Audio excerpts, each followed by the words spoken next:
Tuhan, tuntun jemaat-Mu keluarga Saat Teduh. Hamba mohon kepadamu Engkau memakai kami sekali lagi untuk menjadi saluran berkat bagi mereka. Sembunyikan hamba-Mu di balik salib-Mu. Dalam nama Yesus. Haleluya. Amin. Puji Tuhan. Kita akan belajar hari ini tentang doa ya. Saya berikan judul doa dalam api pencobaan. Cerita tentang 3 orang Yahudi di negara Babel, yaitu Sadrak, Mesak, dan Abednego. Daniel pasalnya ketiga ayat 13-27.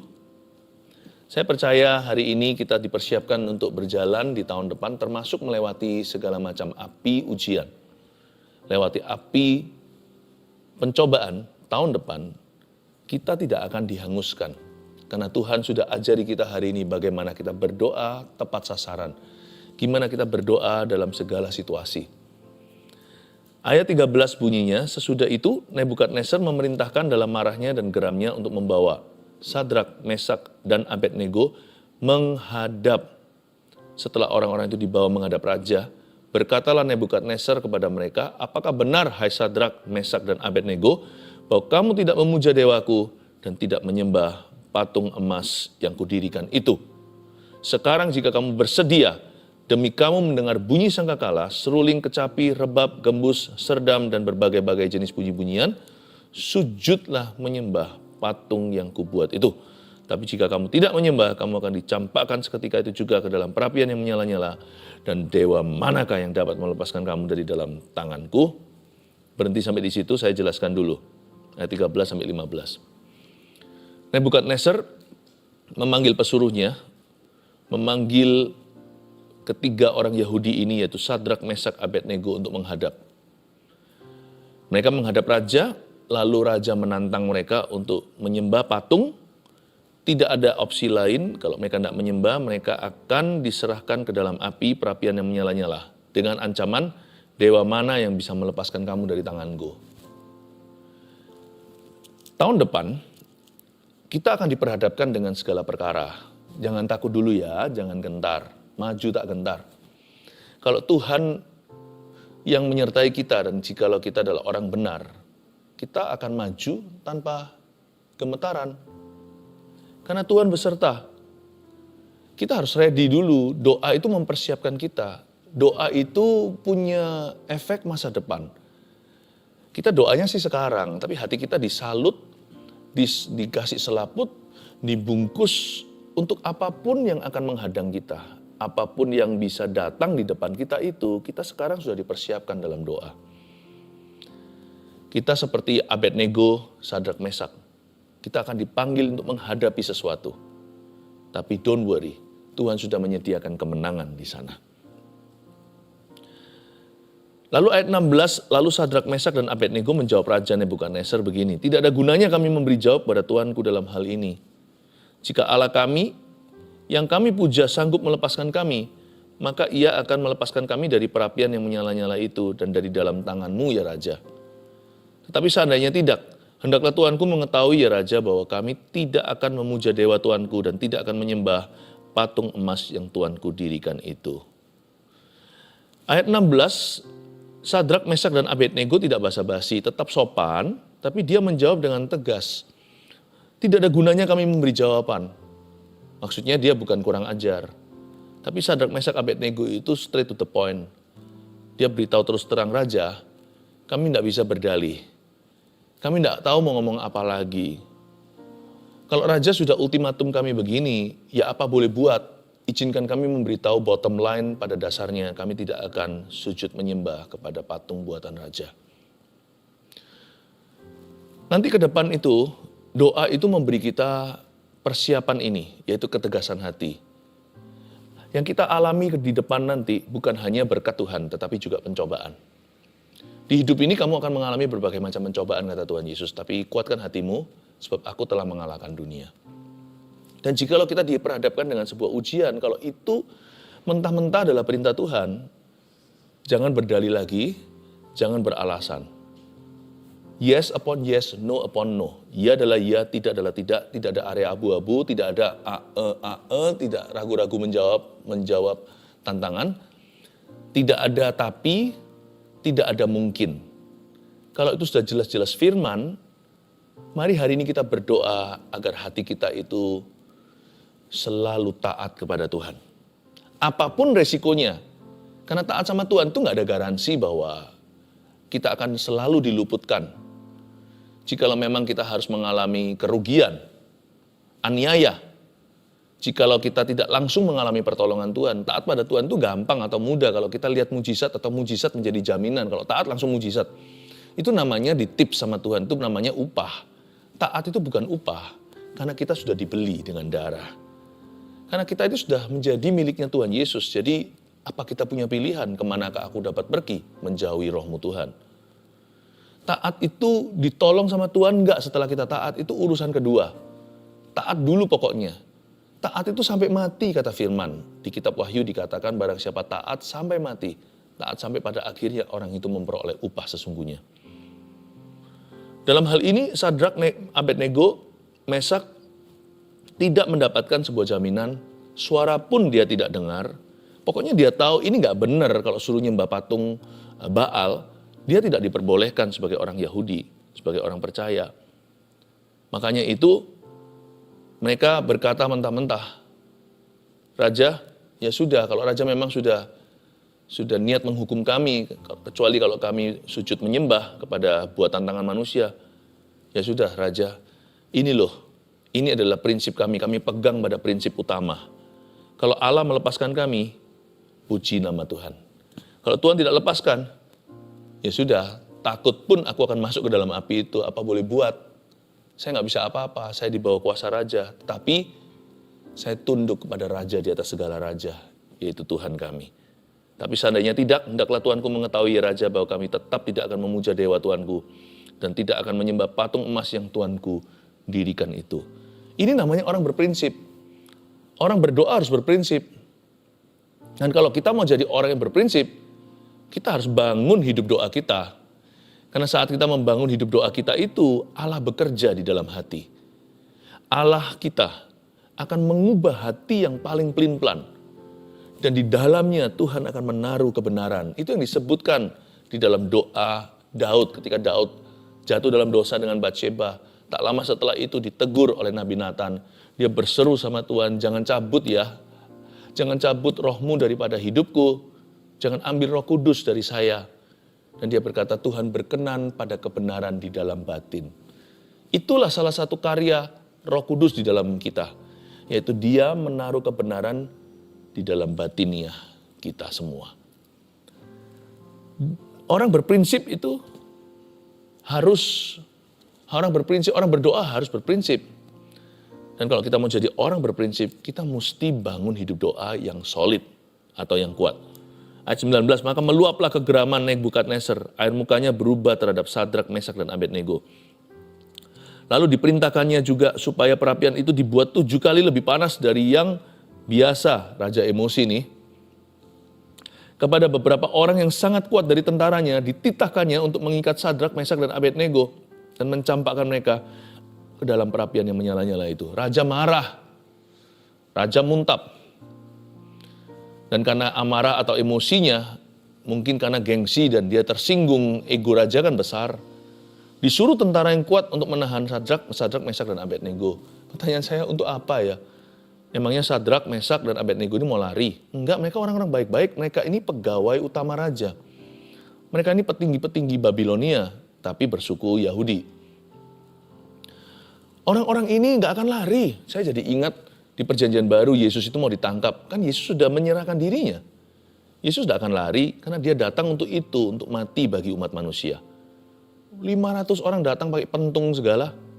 Ada yang bawa pedang, bawa gobang. Buat apa? Tuhan berkata, untuk apa semuanya ini? Akulah yang kau cari, biarkan mereka pergi. Yesus lindungi murid-muridnya. Yesus tanya sama mereka, siapa yang kau cari? Yesus, akulah dia. 500 orang itu rebah. Ditulis di dalam kitab Injil.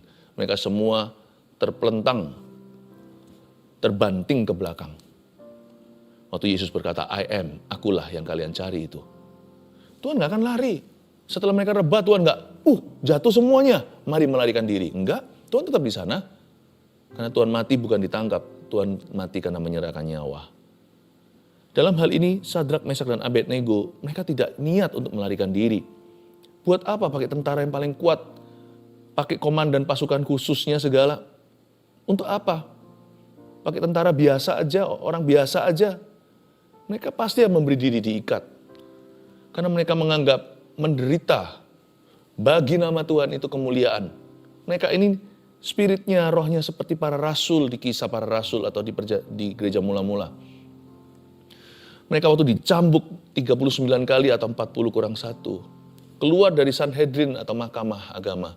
Mereka kembali kepada umatnya. Mereka berkata, mereka pulang itu rejoicing atau bersukaria karena diizinkan menderita hina demi salib Kristus. Ayat ini mengingatkan kita bahwa kadang-kadang serangan setan itu berlebih-lebih. Terkadang yang namanya aniaya atau penderitaan yang harus diderita oleh orang benar itu berlebihan. Padahal kita itu berserah penuh, tapi ya dihajar terus oleh permasalahan. Don't worry, Tuhan tuh tahu. Tuhan tuh tahu bagaimana melindungi umatnya. Setelah diikat Sadrak, Mesak, dan Abednego ayat 21, lalu diikatlah ketiga orang itu dengan jubah, celana, topi, dan pakaian-pakaian mereka yang lain dan dicampakkan ke dalam perapian yang menyala-nyala.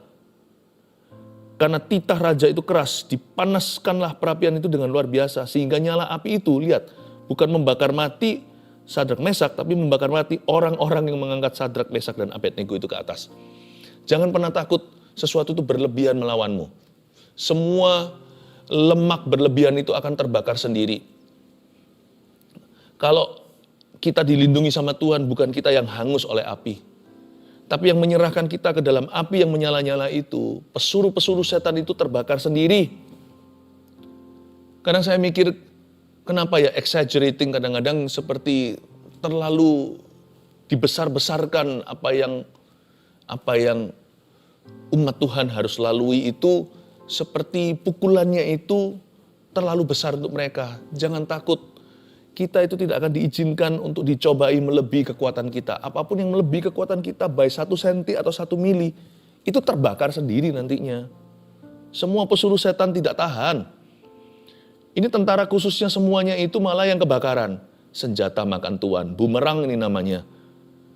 Padahal Sadrak, Mesak, Abednego dilemparkan ke dalam api itu dengan jubah, celana, topi, pakaian mereka. Itu langsung hangus seharusnya.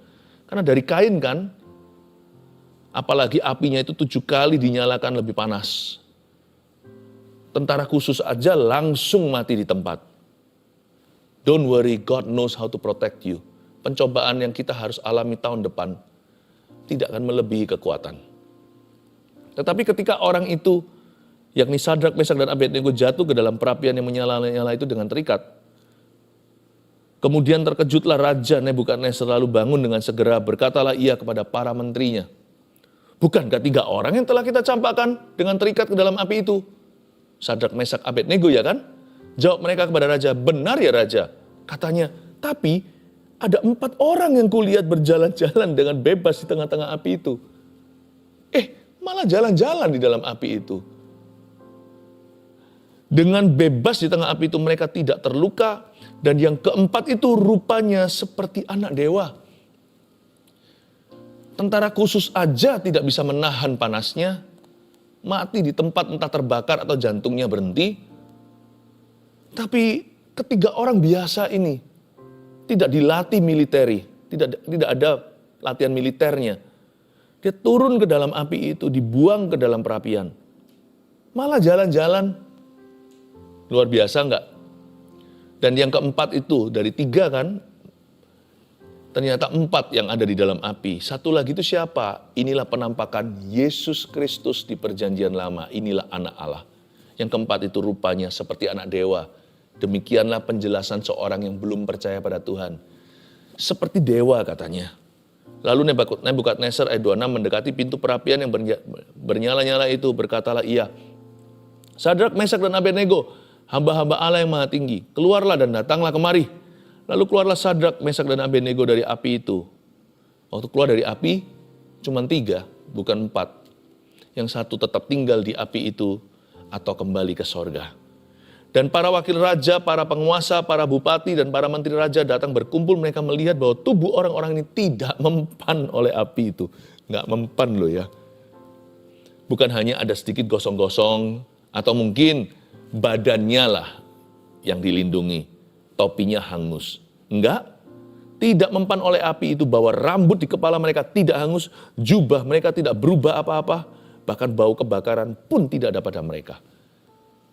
Kalau Tuhan lindungi, Tuhan itu totalitas. Tapi kalau Tuhan izinkan kita cemplung dalam api itu, ya percayalah Tuhan punya maksud mulia.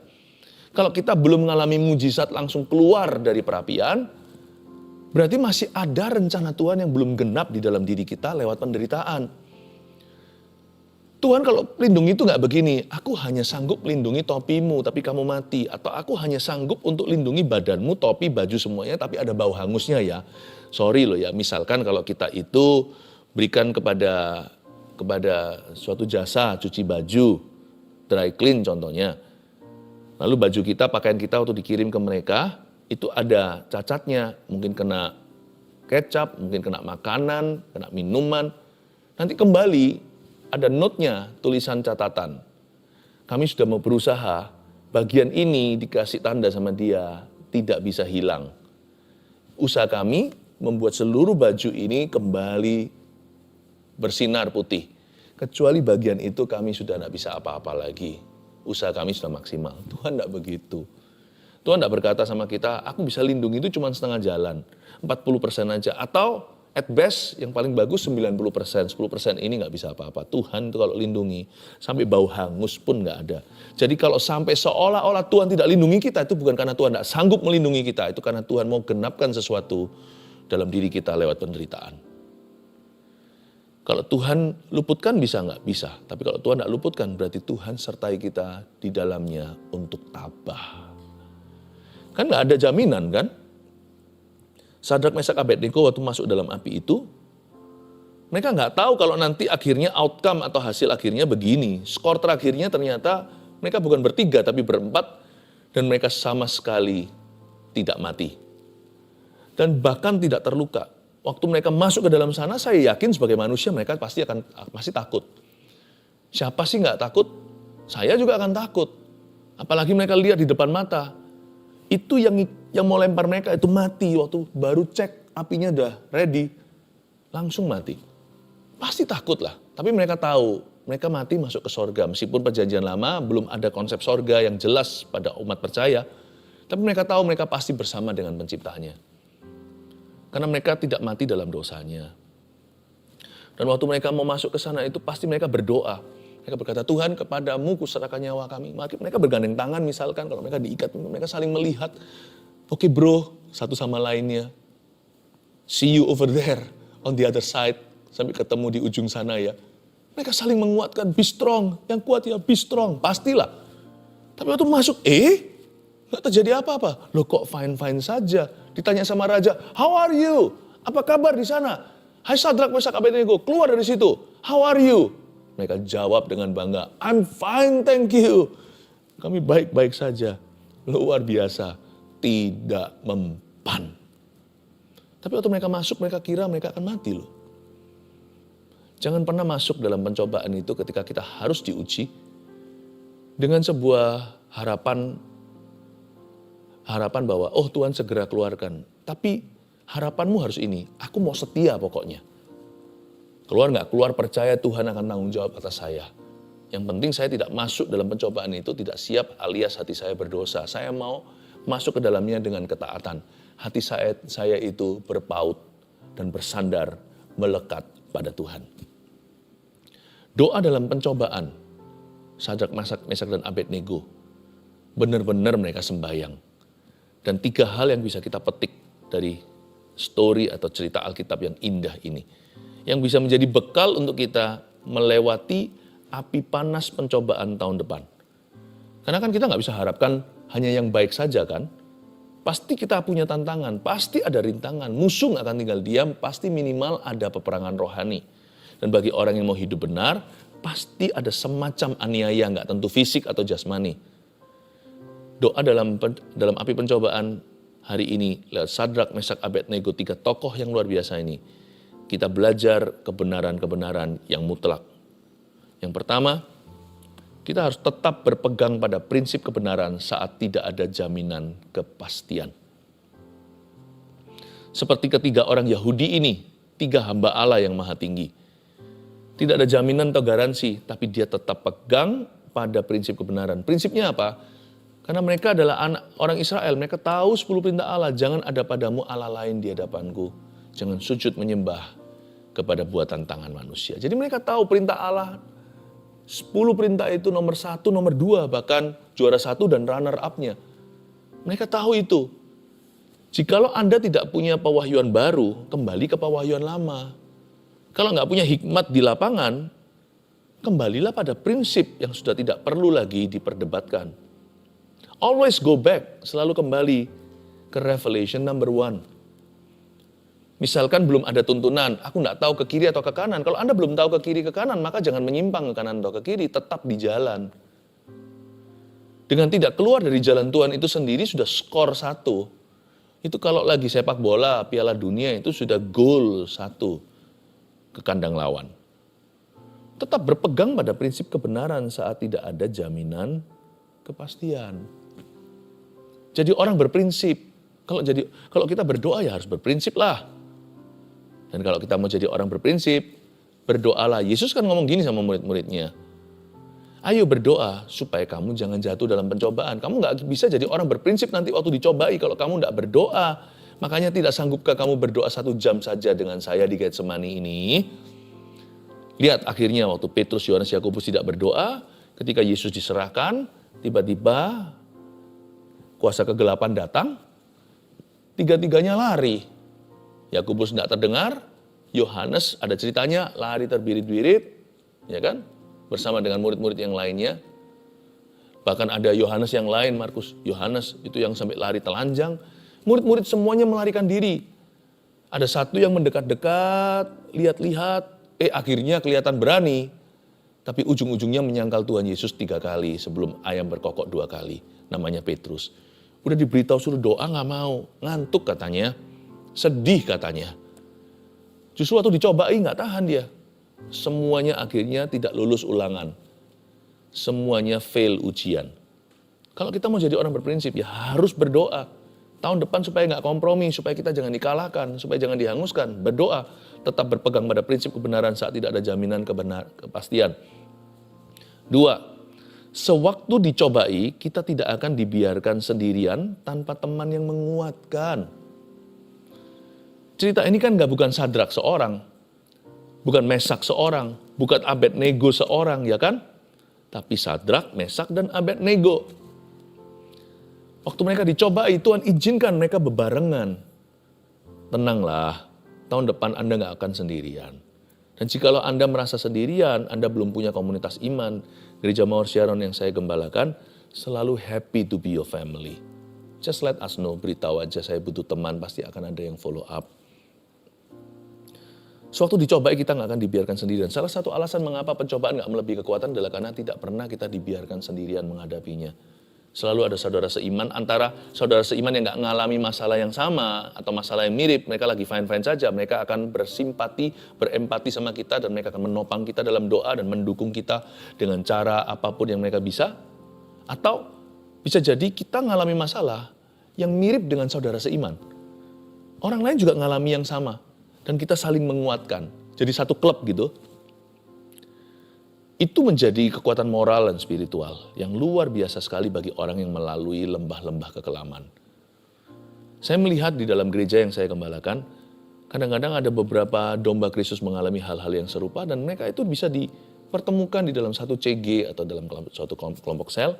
Mereka saling menguatkan, saling menajamkan besi, manusia menajamkan manusia. Misalkan perkabungan, ada yang meninggal, ditinggal suami, yang satu juga baru jadi janda.